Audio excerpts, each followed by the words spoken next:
Spoken ഇംഗ്ലീഷിന്റെ മറ്റൊരു എപ്പിസോഡിലേക്ക് സ്വാഗതം. ഇന്ന് നമ്മൾ പഠിക്കാൻ പോകുന്ന വിത്ത് എന്താണ് എന്നുള്ളതിനെ പറ്റിയാണ്. എൻ്റെ പേര് ജസ്റ്റിൻ തോമസ്. നമുക്ക് ആദ്യമായിട്ട് പഠിക്കാം വിത്ത് എന്നുള്ളതിൻ്റെ അർത്ഥം എന്താണ്.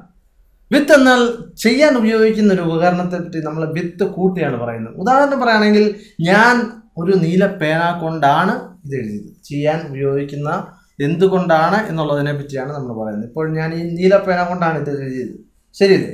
അതുപോലെ തന്നെ കൂടെ വരിക എന്നുള്ളതിന് നമുക്ക് വിത്ത് എന്ന് പറയാറുണ്ട്. ഓക്കെ, ഞാൻ എൻ്റെ ഭാര്യയുടെ കൂടെയാണ് വരുന്നത് എന്ന് നമുക്കല്ലെങ്കിൽ അങ്ങനെ പറയാവുന്നതാണ്. ഉദാഹരണം നോക്കുക, I am writing with a blue pen. Okay, I am writing with a blue pen. With എന്നുള്ളത് ഒരു നീല പേന കൊണ്ടാണ് ഞാൻ എഴുതുന്നത്. I am writing with a blue pen. Okay, അടുത്തത് please come with your family. നിന്റെ ഫാമിലിയോട് കൂടെ വരിക. കൂടെ എന്നുള്ളതിൻ്റെ അർത്ഥമാണ് ഇവിടെ വന്നിരിക്കുന്ന വിത്ത് എന്നുള്ളത്. വിത്ത്. ഓക്കെ, സോ നമ്മൾ പറയാറില്ലേ, I will come with my wife എന്ന് പറഞ്ഞാൽ ഞാൻ എൻ്റെ ഭാര്യയുടെ കൂടെ വരാം. I will come with my wife. അപ്പോൾ വിത്ത് കൂടെ വരിക എന്നുള്ള അർത്ഥമാണ് ഉപയോഗിച്ചിരിക്കുന്നത്. അപ്പോൾ അടുത്തായിട്ട് നമുക്ക് ശ്രദ്ധിക്കാം വിത്തൗട്ട്.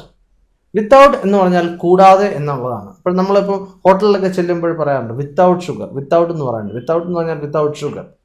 ഇപ്പോഴേ ഡയബറ്റീസ് പോലുള്ള രോഗമുള്ളതിന് പറയാറുണ്ട് വിത്തൗട്ട് എന്ന് പറഞ്ഞാൽ ഇല്ലാതെ, കൂടാതെ എന്നാണ് എൻ്റെ അർത്ഥം. ഓക്കെ, അപ്പോൾ നമുക്ക് നോക്കാം. Please don't go without me എന്ന് പറഞ്ഞാൽ എന്നെ കൂടാതെ നിങ്ങൾ പോകരുത്. Please don't go without me, എന്നെ കൂടാതെ നിങ്ങൾ പോകരുത്. അപ്പോൾ ഡു നോട്ട് എന്നുള്ളതിനാണ് ഡോണ്ട് എന്നിവിടെ ഉപയോഗിച്ചിരിക്കുന്നത്. നമ്മൾ നേരത്തെ പഠിച്ചാണ്. പിന്നെ മറ്റൊരു ഉദാഹരണം, he has gone without my permission. Okay, അവൻ എൻ്റെ പെർമിഷൻ ഇല്ലാതെ പോയി. വിത്തൗട്ട് മൈ പെർമിഷൻ, അതാണ് ഇവിടെ വന്നിരിക്കുന്നത് without. He has gone. Has gone എങ്ങനെയാണ് വന്നതെന്ന് നിങ്ങൾക്ക് തീർച്ചയായിട്ടും അറിയാം. അതൊരു പ്രസൻറ്റ് പെർഫെക്റ്റ് ടെൻസ് ആണ്. അത് നമ്മൾ പഠിച്ചതാണ്. പഠിച്ചിട്ടില്ല എങ്കിൽ നിങ്ങൾ തീർച്ചയായിട്ടും പഴയ ചാപ്റ്ററിൽ പോയി അത് പ്രസൻറ്റ് പെർഫെക്റ്റ് ടെൻസ് തീർച്ചയായിട്ടും പഠിക്കണം.